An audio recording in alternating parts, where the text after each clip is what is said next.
ফিরা করছি অযথা সময় নষ্ট না করে আস্তে আস্তে পা পা করে বরকতময় মজলিসের ভিতরে চলে আসি। কারণ আজকে আমরা এই জায়গায় দুনিয়াবি কোনো কারণে আসি নাই, কোন ব্যক্তির আকর্ষণেও আসি নাই, আর কোন বক্তার আকর্ষণেও আসি নাই। আমরা সকলেই জমা হয়েছি একমাত্র কোরআনুল কারীমের আকর্ষণে। একটু আওয়াজ করে বলি ঠিক কিনা, আরো জোরসে বলেন ঠিক কিনা। কারণ আমরা সবাই গোলাম মুসলমান। মুসলমান তো সবাই। আওয়াজ কমে গেল কেন? সন্দেহ আছে?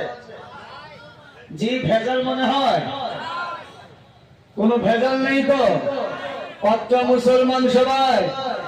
তাই সবাই একটু দুহাত উঁচু করে জানিয়ে দেয় আমরা কারা কারা মুসলমান। মাশাআল্লাহ, আল্লাহ পাক কবুল করুন। সকলেই বলি আল্লাহুম্মা আমিন। যিনারা মেনে চলেন একমাত্র আল্লাহর কালাম তাদেরকেই বলা হয় মুসলমান। আর যারা কোরআনুল কারীমের আওয়াজ শুনে না শোনার বাহানা করে পালিয়ে যাওয়ার চেষ্টা করে তাদেরকে বলা হয় নাফরমান। তাহলে মাননেওয়ালারা মুসলমান, না মাননেওয়ালারা নাফরমান? আমরা সিম্পল মুসলমান না মাননেওয়ালা মুসলমান? সবাই মাননেওয়ালা। প্রথমে হাত উঁচু করে জানিয়েছি আমি সিম্পল মুসলমান বলেছিলাম, কিন্তু পরে এসে জানলাম মুসলমান যারা মানে তাদেরকেই বলা হয়, আর যারা মানে না তাদেরকে নাফরমান বলা হয়। তাহলে এবার হাত উঁচু করে পক্কা ইরাদা করে সাফ দিল নিয়ে জানিয়ে দিবেন হুজুর আমরা এমনি নামে মুসলমান নই, আমরা যারা বসে আছি অরিজিনালে মাননে ওয়ালা মুসলমান। কারা কারা তো হাত উঁচু করে দেখায়? মাশাআল্লাহ, নারে তাকবীর। জোরসে বলি নারে তাকবীর। মাশাআল্লাহ, হাত নামা। সবাই হাত উঁচু করে জানিয়ে দিলেন আমরা গোলাম মাননেওয়ালা মুসলমান। এক মিনিটও লাগবে না, আপনার আমার আসল হয়ে যাবে প্রমাণ কারা কারা এখানে মাননেওয়ালা মুসলমান আর কারা কারা ভেজাল মার্কা মুসলমান।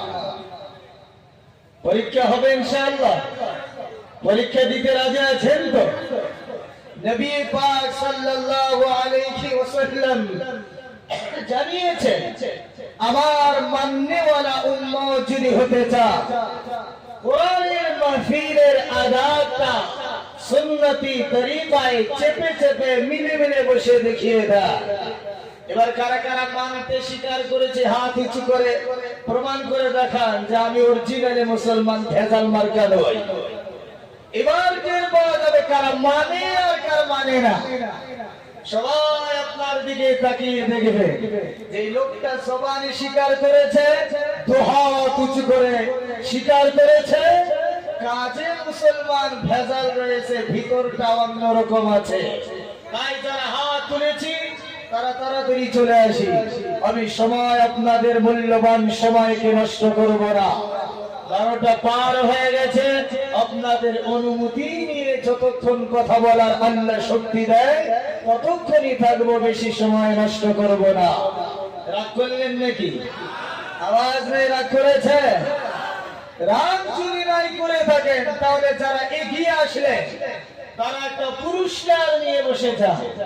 দিতে রাজি আছেন?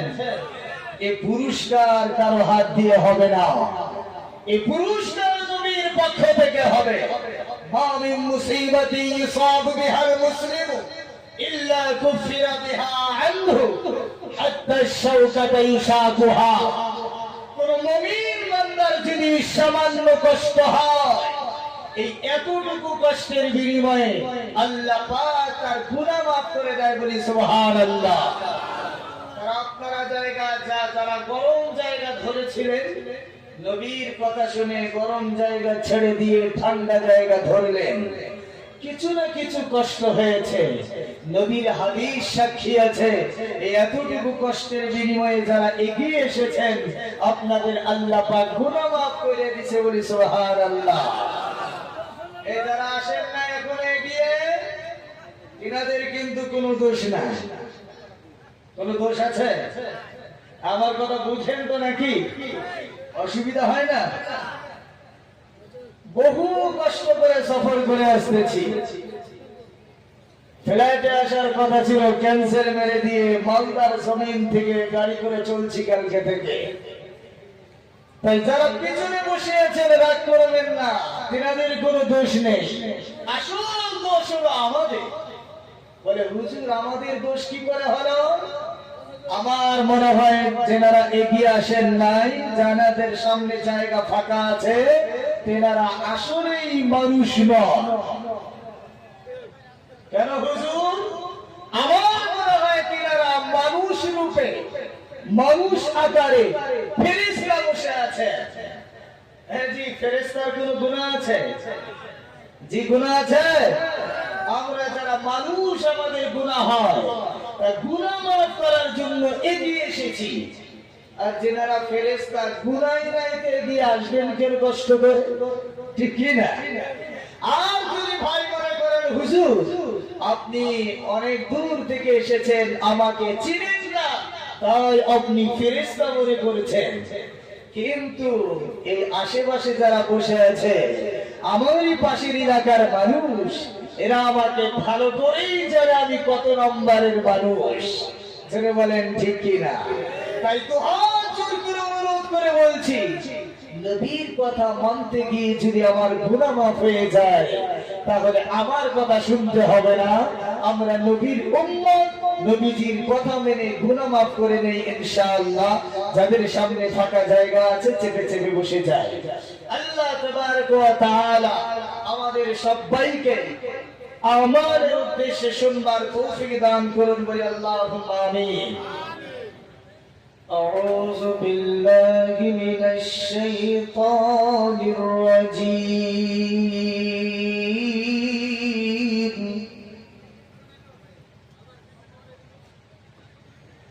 بسم الله الرحمن الرحيم.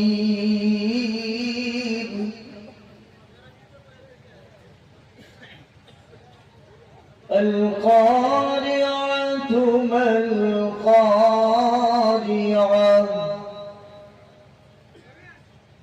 وما أدراك ما القارعة. صدق الله العظيم.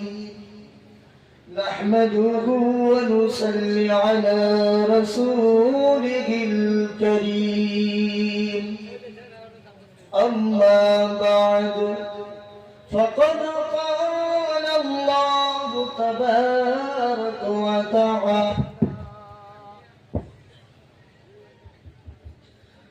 أعوذ بالله من الشيطان الرجيم. قد جاءكم من الله نور وكتاب مبين. وقال النبي صلى الله عليه وسلم: اقرأ وارتقي ورتل كما كنت ترتل في الدنيا، فإن منزلك عند آخر آية. وقال تعالى: إن الله وملائكته يصلون على النبي. يا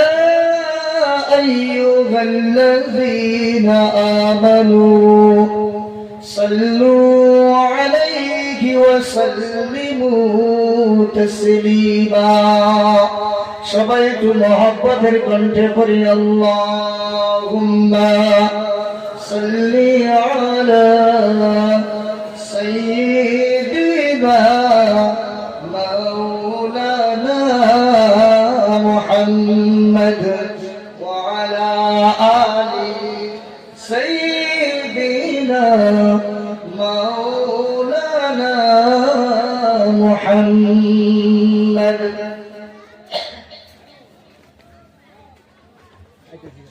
इरशाद की बिरिया इमानान मुस्तफा व तुइज़्ज़ु मन तशा व तुज़िल्लु मन तशा इरशाद की बिरिया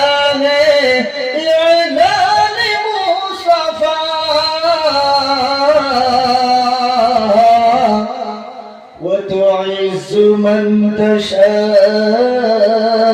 وتذل من تشاء এক খোদাকে মানতে হবে যখন বলেছে মুস্তাফা পাথর মেরেছে কেউ বদলি দিয়েছে শেখা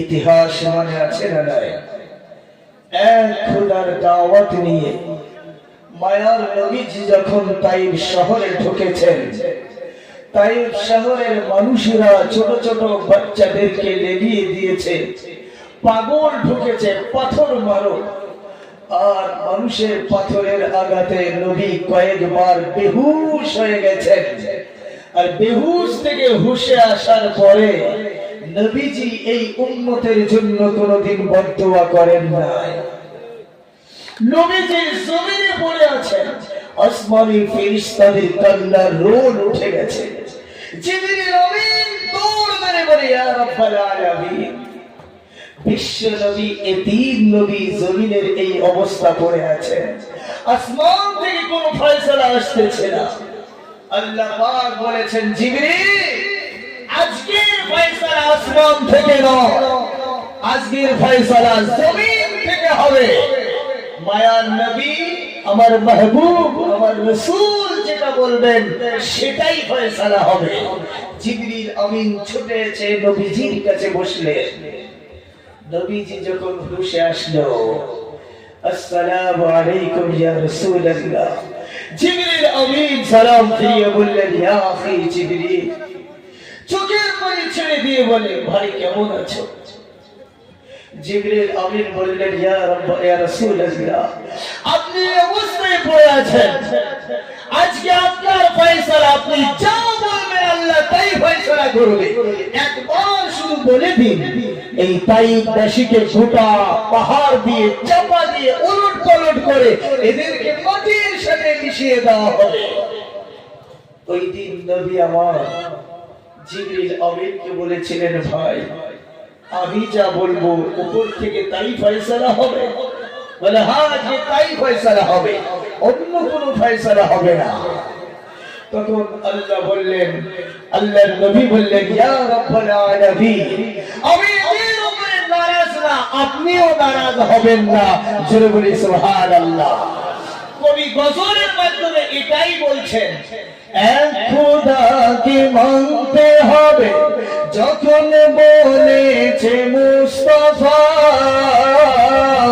পাথর মেরেছে কেউ বাগালি দিয়েছে শেখা তবু হাসতে হাসতে করেন নবী এই উম্মতের তরে দোয়া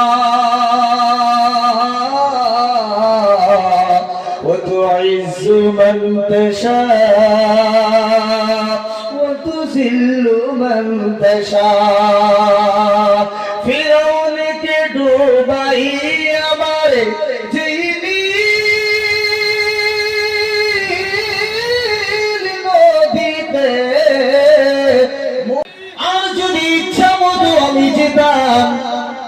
আমি আমার ইচ্ছা মতো যাব। এখন 25 বছর বয়স, এখন মরবো না। 25 বছর বয়স মাত্র, এখন তো চলে যাওয়া যাবে না। বিয়ে করব, নারী করব, গাড়ি করব, বাড়ি করব, এনজয় করব। 65-60 বছর বয়স হবে, চুল দাড়ি পেকে যাবে, ছেলেও সহ্য করবে না, বাড়ির বউমাও সহ্য করবে না, নিজের বুড়িও আর কথা শুনবে না। তখন বলবো আর শরীর অকেজ চলে না, কবরে যেতে হবে। এইরকম সুযোগ কোন মানুষ পেয়েছে? জোরসে বলেন, পেয়েছে? হয় নাই। আর তার কাছে যাওয়ার পরে আমার চেয়ারের গরম, আমি ধনীর বড়, গরিবকে দেখতে পাই না। আমার বড় লোকের গরম, টাকার গরম, দেশের গরম, দশেরও গরম, লাঠির গরম, পাঠির গরম, বাপের গরম, বেটার গরম, চেয়ারের গরম। কবর বলছে একবার চোখ দুটো বন্ধ করে আমার বুকে শো, তোকে বানিয়ে দিব ফুল নরম। নরম হয়ে আসলে পাবি রেহাই, আর গরম হয়ে আসলে উপরে টাকা চাচা বাঁশ আছে, হবে শুধু পিটাই আর ছাটাই। এইরকম গরমকে যিনি 1 সেকেন্ডে লাগে না নরম করে দিতে পারে, তিনি হলেন কে? আওয়াজ নাই, তিনি হলেন কে? প্রাঞ্জল ভাষায় সেই মহান স্রষ্টার দরবারে শুকরিয়া জ্ঞাপন করি। আলহামদুলিল্লাহি রাব্বিল আলামিন। প্রিয় নবীর শানে সকলেই দরুদ ও সালাম পড়ি সাল্লাল্লাহু আলাইহি ওয়াসাল্লাম। ভাই আমার, মাইকম্যান ভাই, একটু কমিয়ে দাও, সময়ের বড় অভাব, কথা রাখতে হবে, সময় নষ্ট করা যাবে না, একটু স্পিডে বলতে হবে, নাহলে সময় সাথ দিবে না। একটু কমিয়ে দাও, একটু বাড়ানো থাকলে আওয়াজ টকরাও হবে, বোঝা যাবে না। তৈরি আছেন তো ইনশাআল্লাহ? আওয়াজ রাজি আছেন তো ইনশাআল্লাহ? আল্লাহ পাক কবুল করুন, বলে আল্লাহুম্মা আমিন। ভূমিকায় সময় নষ্ট করব না। আজকে আমরা সবাই জানি এই জলসাটা হলো আজকে মাদ্রাসার জলসা, জোরে বলেন ঠিক কিনা? এই মাদ্রাসায় শিক্ষা দেওয়া হয়, কোন কিতাবের শিক্ষা দেওয়া হয় বলেন? কিতাবটির নাম কি? আওয়াজ নেই, কিতাবটির নাম কি? কুরআন। এ কেমন কিতাব? এই কিতাবের ব্যাখ্যা, এটা আওয়াজ মনে চলে গেছে। এই কোরআনের ব্যাখ্যা ধ্যানে দিকে যান, মাইকম্যান ভাই আস্তে আস্তে ঠিক করে দেবেন ইনশাআল্লাহ। এই কোরআনের ব্যাখ্যা আমি গোলাম মুস্তাফা যদি করি একরকম মজা। আমার বড় ভাই জনাব আলহাজ হাফিজ কারি হাবিবুর রহমান সাহাব, তিনি বলে গেলেন একরকম মজা। কত সুন্দর আওয়াজে বলে গেলেন। এক একটা বক্তা ব্যাখ্যা করে শোনাবেন কোরআন থেকে, এক এক রকমের মজা, আলাদা আলাদা ধরনের মজা। জোরে বলেন ঠিক কিনা? আর জোরসে বলেন ঠিক কিনা? এর মজার কোনো শেষ আছে? এর মজার শেষ হবে না। আচ্ছা বলুন তো আপনাদের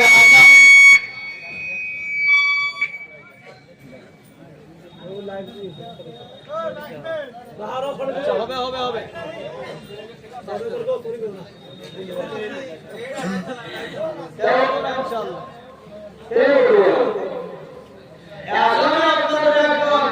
কিছুদিন আগেকার কথা, একজন গায়ক মারা গেছেন, নামটা জানা আছে?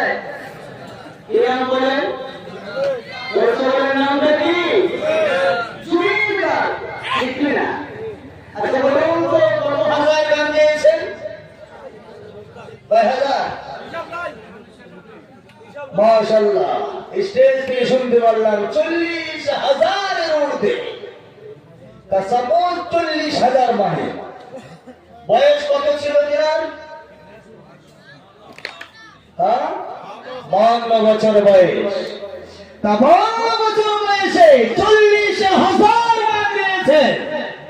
আমি যুবক ভাইদেরকে বলতে চাই, এই 40,000 গানের ভিতরে সব থেকে সুপার হিট গান যেটা আছে, ওই গানটা আপনি কানে লাগাবেন হেডফোন লাগিয়ে, একবার শুনবেন মজা লাগবে, দুইবার শুনবেন মজা লাগবে, তিনবার আরো মজা লাগবে, 4 বার 5 বার 6 বার 7 বার 8 বার 9 বার 10 বার শোনার পরে অটোমেটিক আপনি বলবেন ভাই গানটা পাল্টাও।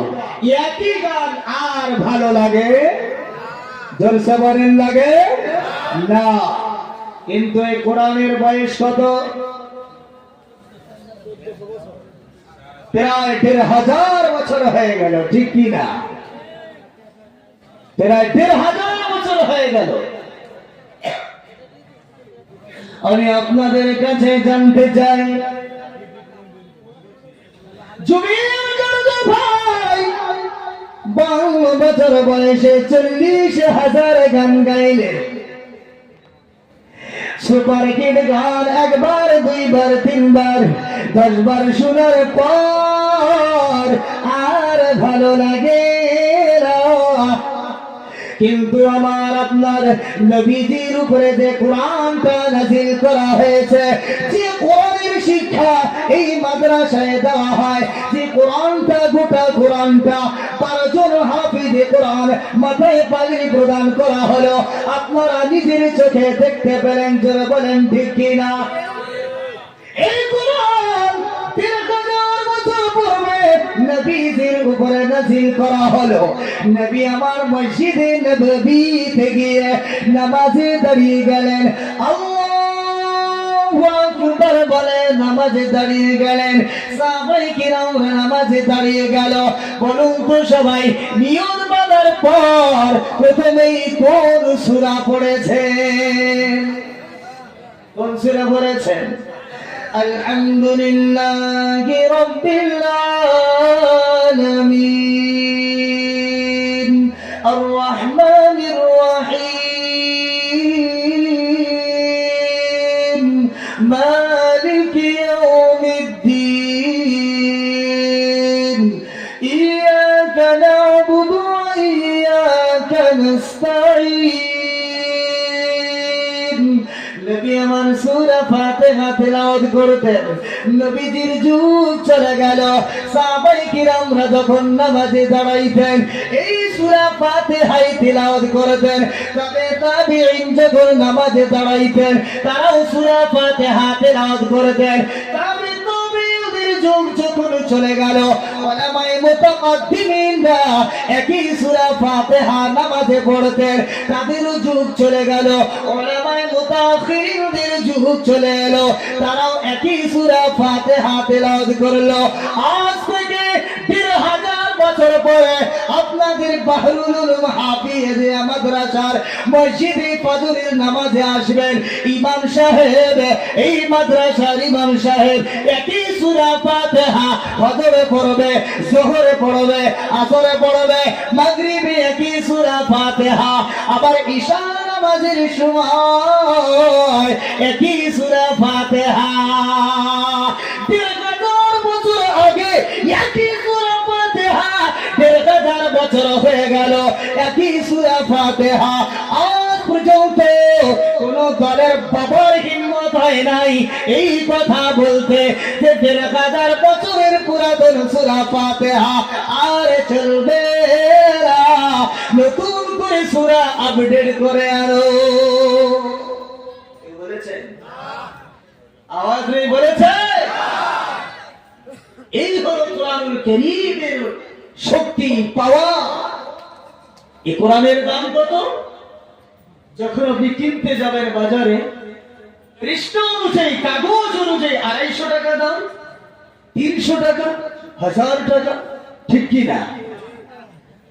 কিন্তু আমার আব্বা জানেরা গোটা পৃথিবীর লাইব্রেরি গুলো খুঁজে দেখবেন, এমন এমন লাইব্রেরি আছে গো যে এক একটা কিতাব 50,000 টাকা দাম, 1 লক্ষ টাকা দাম আছে।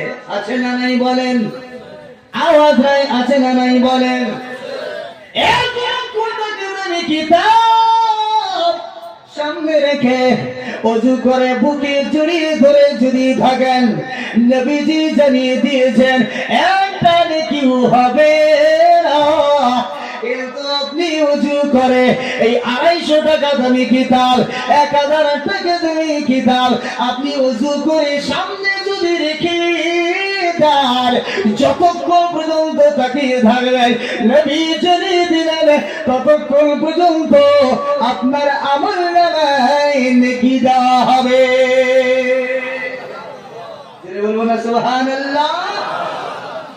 এই হলে পাওয়ার। পড়তে পারেন না, কোনো অসুবিধা নেই, মহব্বত করে এই কোরআনের দিকে যতক্ষণ দেখবেন আপনার আমলনামায় নেকি লেখা হবে। বলি সুবহানাল্লাহ। শুধু তাই নয় আমার আব্বা জানেরা, এলাকার মানুষেরা মাদ্রাসাটাকে বড় ভালোবাসে, বাসে কি বাসে না? জীবনের থেকে তারা মাদ্রাসাকে ভালোবাসে। তাতে কি লাভ হয় জানেন? আমি একটুখানি জানিয়ে দিতে চাই, এই মাদ্রাসার ইতিম বাচ্চাদের অবহেলা করবেন না। এদের উস্কো খুস্কো চেহারা দেখে মনটা খারাপ করবেন না। অনেক মানুষ আছে মাদ্রাসার বাচ্চাকে দেখতে পারে না, ওলামায়ে কিরামদের দেখতে পায় না, তাদের চেহারা দেখে ঘুরে ঘুরে অন্যদিকে চলে যায়। আছে না নাই বলেন? আওয়াজ নাই, আছে না নাই বলেন? আমি তাদেরকে প্রশ্ন করতে চাই, ও ভাই বলো, পৃথিবীর মধ্যে সব থেকে দামি মানুষ তোমার কাছে কারা? উত্তরে জানিয়ে দিবে আমার বাবা এবং আমার মা। এই দুজনের থেকে কোনো দামি মানুষ কেউ আছে? জোরে বলেন আছে? আমি ওই মানুষদেরকে জানিয়ে দিতে চাই যারা হাফিজদের দিকে নাক ছিটকায়, মাদ্রাসাকে যারা ভালোবাসে না, ওলামায়ে কিরামদেরকে যারা ভালোবাসে না, তাদেরকে আমি জানিয়ে দিতে চাই, গ্রামের মধ্যে যদি কলেজের ছাত্র হেঁটে যায়, ইউনিভার্সিটির ছাত্র যদি কোটটাই পরে, ভালো রং প্যান্ট পরে, 4 হুইলার নিয়ে যদি যায়, এলাকার কোনো লাভ নবী বলেছেন হবে না। কিন্তু মনে রাখবা যে সামান্যতম পয়সা দিয়ে এলাকায় যে মাদ্রাসা কায়েম করেছো, এই মাদ্রাসায় ফজর থেকে নিয়ে রাত 10টা 11টা পর্যন্ত আল্লাহর কালামের শিক্ষা দেওয়া হয়। হয় কি হয় না বলেন? আওয়াজ রে ভাই, কি হয় না বলেন? নবী আমার জানিয়ে দিলেন ফজর থেকে কিরাত চালু হয়ে যায়, আসরের নামাজ যখন হয়, আসরের নামাজের পর কিছু ছাত্র আছে মাদ্রাসার মাঠে ময়দানে খেলাধুলা করে, আর কিছু ছাত্র আছে যারা আমার আপনার গ্রামে ঢুকে যায়, ঘুরে বেড়ায়। আছে না নাই বলেন? আওয়াজ নাই, আছে না নাই বলেন?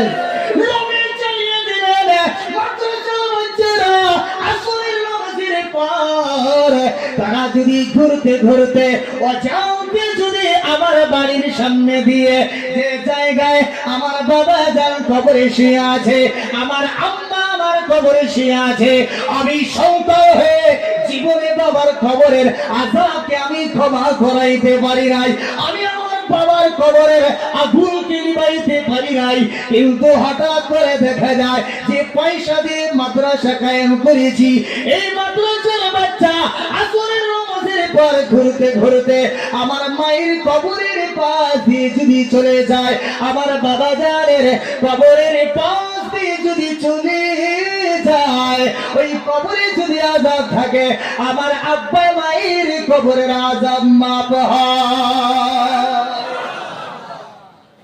লাভ আছে না? আওয়াজ নেই, লাভ আছে তো নাকি?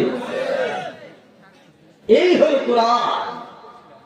এই কোরআনের ভিতরে একটা আয়াত আছে, আমি তেলাওয়াত করব। এমন একটি আয়াত মুফাসসিরিনে কিরামগণ জানিয়েছেন, এই আয়াতটি এমন জামে মানে আয়াত, এই আয়াতের উপরে যদি গোটা পৃথিবীর মানুষ চলে, জীবনে কোনোদিন দ্বন্দ্ব হবে না, ভাই ভাই লড়াই হবে না, বাবা সন্তানের লড়াই হবে না, হিন্দু মুসলিম লড়াই হবে না, এ জাতি ও জাতি লড়াই হবে না, এ গ্রাম বসে গ্রাম ঝগড়া হবে না, এ জেলা আরেক জেলার ঝামেলা হবে না।